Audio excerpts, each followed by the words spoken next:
Alright, so in the last video we left off at the end of this stage where the nebula has collapsed down to a solar-sized system object that is starting to resemble a star in the middle here, and um, collapsing continues to happen, and the what's now considered a protostar continues to heat up and heat up. Of course, it's still not hot enough to start nuclear fusion, where it takes hydrogen atoms and squishes them together into helium atoms, but it's still really big, so it's really bright. And because of that, it has similar properties on an HR diagram to red giant stars. It's not a red giant star.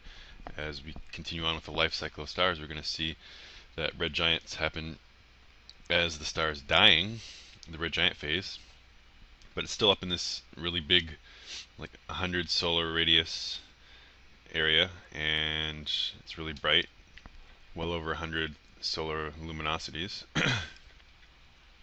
um, and just a physics term, you don't have to really know about it or understand it for this class, but in order to conserve momentum as the star shrinks, as the protostar shrinks, it starts to spin faster. You've all seen this in the Olympics for ice skating, as ice skater starts with their arms spread out and then brings their arms in, spinning with their arms spread out, and then as they bring their arms in, they spin faster and faster. So same idea. And as this happens, it starts to flatten out into a disc shape. So currently at the end of this stage, we are at like stage 4. We are here on the HR diagram. Moving on, later on in the protostar stage, it keeps collapsing because gravity is still stronger than the outward pressure from the heat generated in the star. But it is warming up, and because it's getting smaller, it's not as bright. So you can see it's dropping down in brightness, and it's also getting smaller. It's going from 100 solar radii to about 10 solar radii.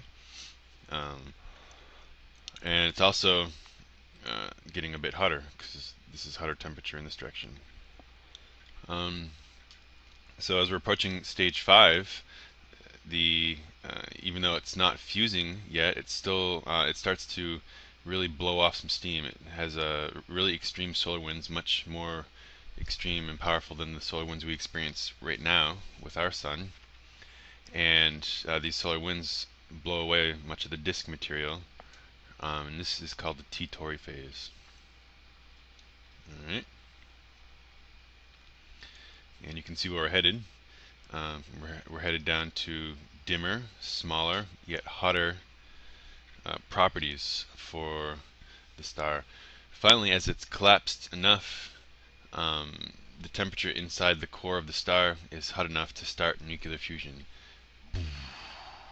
And so the star ignites. And this happens about 10 million years or so after the first collapse from the nebula. So in terms of the life cycle of a star, this is literally, the very first few months of a, if you're going to use the age of a, or the lifetime of a human as an analogy, this is literally the first few months or so, maybe the first year or so of a star's life.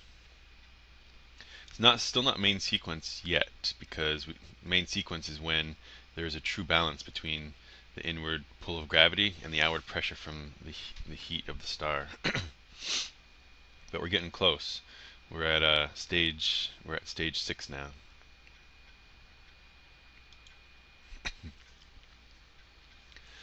And then finally, after another 30 or so million years, which actually is, even longer, 3 times longer than the star's already been alive, the star finally becomes main sequence. It reaches that gravity and outward pressure equilibrium. It's been fusing hydrogen into helium for a bit now, and we're at stage 7 on the main sequence. Now, depending on how big the cloud was, if the cloud started out with up here with even more solar mass, or just more initial mass, then you'd have the same shape, the over, down, and over to main sequence, but it would be like over, down, and you'd have a brighter star. So now that we're a star, what defines a star is that nuclear fusion is taking place inside the star, and so a star starts its main sequence phase. Oh, that fixed. A star starts its main sequence phase with mostly hydrogen. As you can see, it's like 90% hydrogen and about 10% helium. And take a look at what the axis represents. This is the percentage. So again, 90% hydrogen, 10% helium to bring up to 100%. But this is the distance from the center. So this is the outside, like outermost part of the sun, and this is the inner core, like the center of the sun. And of course, this graph represents what the star looks like at birth. So it doesn't matter where you are inside the sun, you got the same amount of hydrogen and helium. But as the star ages, fusion takes place in the core, deep in the center of the star. So you'll see that the hydrogen that's deep in the core is converted to helium.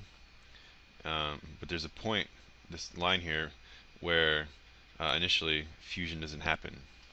Outside here, there's no fusion taking place. It's just in the core. It's not till much later, near near the star's death age, where that helium starts to leak out into past what's considered the core. So to finish off this video, I'm just going to talk about the nuclear fusion process. I'm not going to list, words, notes about the process. I'm just going to describe it based off this diagram because it's a bit easier and it's more concise. I don't have to jump around. So you might want to write down a lot of what I speak for the following. But it is an awesome process, and it starts with hydrogen. Now, it doesn't look like hydrogen because it's just a proton, but all hydrogen is one proton and one electron. But the hydrogen atoms get ionized deep in the sun or in the star, and so those electrons escape. Ionize means to remove an electron in this case anyway. So we're left with literally just single protons. Um, and if the star is hot enough, it can actually squeeze these protons together. Protons have light charge, and they typically want to repel each other, so they don't like to get close. But if the star is hot enough, it can basically they jiggle fast enough. They can be squeezed together. And in a star that's fusing, they are squeezed together. Bam! Of course, when they get squeezed together, the main byproduct is a deuteron atom, and it's essentially heavy hydrogen. It's one proton still, which defines it as hydrogen, and now it has a neutron. Where does this neutron come from? Well, it came from one of the protons. One of the protons lost a positron, and when it lost a positron, it became a neutron, and now it's squeezed together with a proton, making a deuteron atom. Again, heavy hydrogen. Then this positron, which is sort of like antimatter, it's the antimatter of an electron. It is able to interact with this electron that's free because it's become ionized from this proton. And when it interacts, when matter and antimatter interact, bam! It's a extreme explosion, extremely energetic process, and gamma rays are emitted. This is electromagnetic light, just like there's radio waves, microwaves, infrared, visible, ultraviolet, X-rays, and then gamma rays are the most energetic. So those are released, and a third thing is released: neutrino. Neutrinos are crazy ghost-like particles that really don't like to interact with matter. They can actually fly through the Earth with not a second thought. So from two protons and one of the free electrons, we essentially get a deuteron atom, some energy in the form of gamma rays, so literally light, and a neutrino. Alright, and then this happens again, forming another deuteron, another gamma ray, and another neutrino. And so we got two deuterons.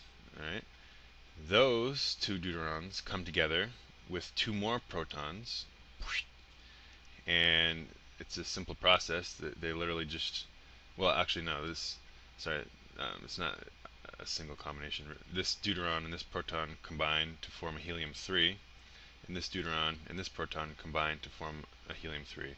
So we got two helium-3s, and this is a little more straightforward interaction process. You don't have neutrinos and light emitted and all that stuff. We have two helium-3s, which is not really the more stable form of helium. So what we do is, because again the star is hot enough, we squeeze these two helium-3s together, and if you just do the math, so you got 1, 2, 3, 4 protons, 1, 2, 3, 4 protons, 1, 2 neutrons, 1, 2 neutrons. So essentially what happens is one proton and one neutron from each sort of stick together, and then one proton from each escape and go back into the mix and can start the process over.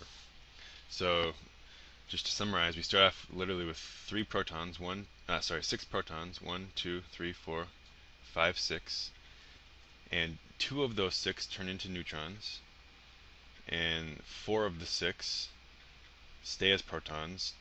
2 of those 4 that stay are in the helium-4 atom, and the other 2 are recycled back to start the process over. In the process of changing 2 of the protons to neutrons, we essentially, what we get out of the process is energy. You get gamma rays and you get neutrinos. So that's why stars are so hot and bright, because this process gives off energy. This is sort of the holy grail of energy. Currently, we can, as humans, we have the technology to deal with nuclear reactions, but we can only really do nuclear fission in any controlled manner on our planet, on Earth anyway. We have yet to do nuclear fusion in any controlled manner. We've fused things together, in atomic explosions, but that's by no means controlled. So, that's something that would probably be ideal, because you don't have all the radioactive byproducts that you have from fission, all the heavy element byproducts, and so that'd be cool if we can actually replicate this on Earth, but we're not quite there yet. So yeah, that's the process of nuclear fusion, and this happens in all stars. Now this can continue if the star is big enough. It can actually fuse helium into even heavier elements, and that can happen all the way up until iron. Iron is, in some ways, the most stable element, one of the more stable elements in terms of this process, because elements lighter than iron can be fused and give off energy. Elements heavier than iron can be split apart and give off energy. Iron is smack dab in the middle. So essentially, when a star starts trying to fuse iron, it can't happen, because it actually requires energy for that to happen, and where's the star going to get that energy? So it can't really happen. But I will talk more about that in future videos. We'll stop this one here.